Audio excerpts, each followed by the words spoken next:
السلام علیکم meat class بیٹا، مجھے امید ہے آپ سب خیریت سے ہوں گے۔ بیٹا آج ہمارا سبق ہے بک کے پیج نمبر 45 پر۔ سوال نمبر 2 ہے مدرجہ ذیل سوالات کے مختصر جواب دیں۔ اس کا الف جز ہے اسلام میں گھر کا سربراہ کس کو قرار دیا گیا ہے؟ اس کا جواب ہے شوہر کو۔ اسلام میں گھر کا سربراہ شوہر کو قرار دیا گیا ہے۔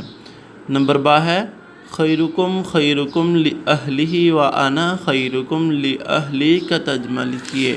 تو اس کا جواب یہاں پر ہے تم میں سے بہترین شخص وہ ہے جو اپنے اہل و عیال کے لیے اچھا ہو، اور میں تم سب میں سے اپنے اہل و عیال کے لیے اچھا ہوں۔ یہاں تک اس کا جواب ہے۔ جیم جز ہے والدین کا اولاد پر کوئی ایک حق بیان کر۔ جیم جز ہے والدین کا اولاد پر کوئی ایک حق بیان کریں۔ اس کا جواب یہاں پر ہے اولاد کا فرض ہے کہ وہ والدین کے ساتھ ہر حال میں حسن سلوک سے پیش آئے اور ہر جائز کام میں ان کی اطاعت و فرما برداری کرے۔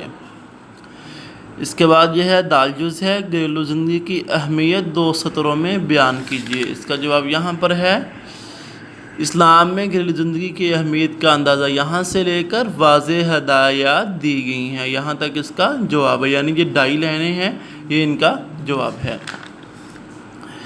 اور اس کے بعد ہا جز ہے نبی کرم صلی اللہ علیہ وسلم گھر میں کس طرح وقت گزارا کرتے تھے؟ اس کا جواب یہاں پر ہے آپ صلی اللہ علیہ وآلہ وسلم گھر کے کام کاج میں مصروف رہتے اور جب نماز کا وقت ہوتا تو نماز کے لیے اٹھ کھڑے ہوتے۔